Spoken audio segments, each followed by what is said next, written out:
మేము ఏపీఎస్ఆర్టీసీ.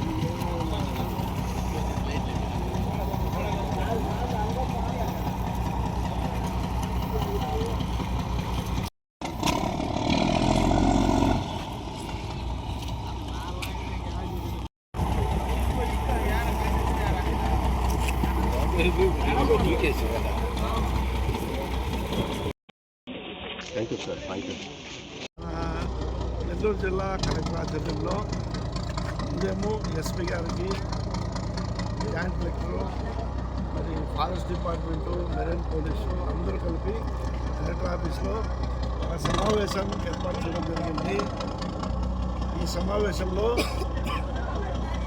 మన జువెల్ దినం నుంచి ఒక టాస్క్ ఫోర్స్ టీంని ఏర్పాటు చేసి మన రాష్ట్ర టెరిటోరియల్ వాటర్స్ 22 కిలోమీటర్ల పరిధి ఉంటుంది. రోడ్డు అంటే మన తీరం నుంచి సముద్రం లోపలికి 22 కిలోమీటర్లు ఉంటుంది.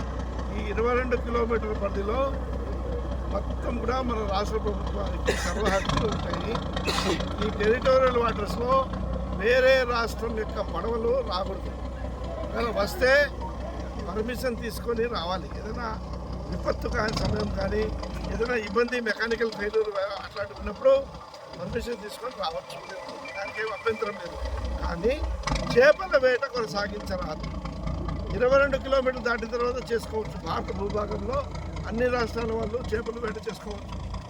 కానీ 22 కిలోమీటర్ల పరిధిలో మాత్రము ఆంధ్ర రాష్ట్ర పరిధిలో ఉన్నటువంటి పడవలు మాత్రమే వేట సాగించాలి. ఇది నిబంధన. అయితే పెద్ద పడవలు, యాంత్రిక పడవలు ఏవైతే ఉన్నాయో అవి 220 నుంచి 40 హార్స్ పవర్ ఇంజన్లు వరకు మాత్రమే పర్మిషన్ ఉంది మన. అయితే చాలా పడవలకు నేను గమనించింది ఏంటంటే 450, 500 హార్స్ పవర్లు వేసుకొని డిస్ట్రక్టివ్ ఫిషింగ్ చేస్తున్నారు. డిస్ట్రక్టివ్ ఫిషింగ్ అంటే ట్రాల్ నెట్టింగ్ చేయకూడదు, రింగ్ వలలతో చేపలు పట్టకూడదు, లైట్ ఫిషింగ్ చేయకూడదు. ఇవన్నీ డిస్ట్రక్టివ్ ఫిషింగ్ కింద వస్తుంది. ట్రాలింగ్ చేయడం వల్ల ఏమవుతుందంటే సముద్రంలో ఉన్నటువంటి గ్రౌండ్ మొత్తం కూడా డొకేసేయడం వల్ల సముద్రం యొక్క మత్స్య సంపద పడిపోయింది. సో ఇప్పుడు ఇందాక చూశాను, ఒక పడవను పట్టుకొని వచ్చాము. ఆ పడవలో వాళ్ళు హాలింగ్ చేసినప్పుడు చూస్తే చిన్న చిన్న చేపపిల్లలు ఉన్నాయి.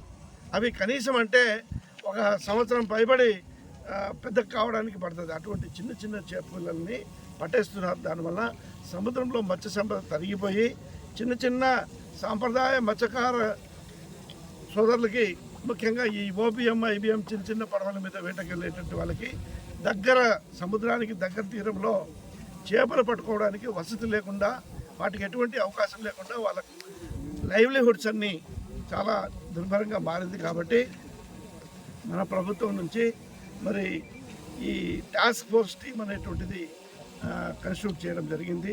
ఉదయం ఫారెస్ట్ డిపార్ట్మెంటు, మెరైన్ ఐజీ, మళ్ళీ మా కలెక్టర్ గారు, మేము అందరితో మాట్లాడి ఈ టీం అనేది ఏర్పాటు చేయడం జరిగింది.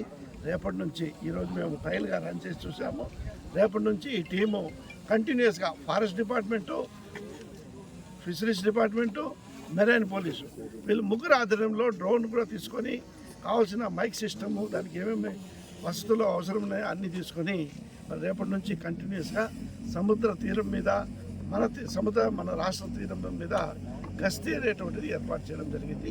దీనివల్ల రాబోయే రోజుల్లో తమిళనాడు కానీ పుదుచ్చేరికి సంబంధించినటువంటి ఏవైతే పడవలు దొంగతనంగా మన వాటర్లోకి జొరబడి మత్స్య సంపదను నాశనం చేస్తున్నారో, టర్టల్స్ కానీ, మెమ్మల్స్ కానీ, టర్టల్స్ అంటే ఇది తాబేళ్ళు, వీటన్నీ కొన్ని చనిపోయి ట్రాలింగ్ వల్ల చనిపోయి చనిపోయిన తాబేళ్ళు కొట్టుకొని వస్తున్నాయి. కాబట్టి వీటి పరిరక్షణ కోసం forest department, fisheries department, marine police ఈ 3 వ్యవస్థలు ఖచ్చితంగా పనిచేసేదానికి ఏర్పాటు చేయడం జరిగింది. ఈ ప్రభుత్వ ఆర్డర్ కూడా రేపు వస్తుంది. ప్రభుత్వానికి కూడా ఇవన్నీ నివేదన ఇవ్వడం జరిగింది. ఆ ఆర్డర్స్ వస్తాయి. దానికంటే ముందే మనము ఇది ప్రారంభిస్తున్నాం. Thank you sir. కొన్ని సంవత్సరాల నుంచి మత్స్యకారులు తమిళనాడు తర్వాత ఆంధ్ర వాళ్ళకి ఈ ఘర్షణలు జరుగుతున్నాయి. దానికి శాశ్వత పరిష్కారం అనేది లేదా, ఇలాగే కొనసాగుతూ ఉండాలి ఈ 2 రాష్ట్రాల మధ్య మత్స్యకారుల మధ్య గొడవలు? దీనికి పరిష్కార మార్గం ఏంటి? ఇది పరిష్కారం అంటే ఒకటే. ఇప్పుడు భారత ప్రభుత్వానికి నివేదికలు పంపించాము, మరి తమిళనాడు పుదుచ్చేరి ప్రభుత్వాలకు కూడా పంపించాము. వాళ్ళకి పంపిస్తే వాళ్ళు ఏమంటారు తెలుసా, మా పుదుచ్చేరి తమిళనాడు వాళ్ళు, మీరు ఏ ల్యాండ్ అంటే ఎక్కడ సముద్రంలో మీ పరిధిలో వాళ్ళు వేట సాగిస్తున్నట్టు ఒక ఆధారం చూపించండి, ఆ బోట్ నంబర్తో సహా ఫోటో పెట్టండి, అప్పుడు ఆ బోట్ల మీద యాక్షన్ తీసుకుంటామనేటువంటిది వాళ్ళ వాదన. ప్రతిసారి రాసినప్పుడల్లా ఇదే చెప్తున్నారు. అందుకే మేము ఆ బోట్ నంబర్లు, ఆ ల్యాండ్ అన్నీ తీసుకున్నాము ఇప్పుడు. సో అది రాస్తాం, ఎందుకంటే వాళ్ళ పరిధిలో వస్తుంది యాక్షన్ కాబట్టి వాళ్ళకి రాసి ఆ బోట్లు మరి పనిష్మెంట్ కింద వాటిని రాకుండా మళ్ళీ ట్రాలింగ్లో బ్యాన్ పీరియడ్ చేయాల్సింది పడతాము.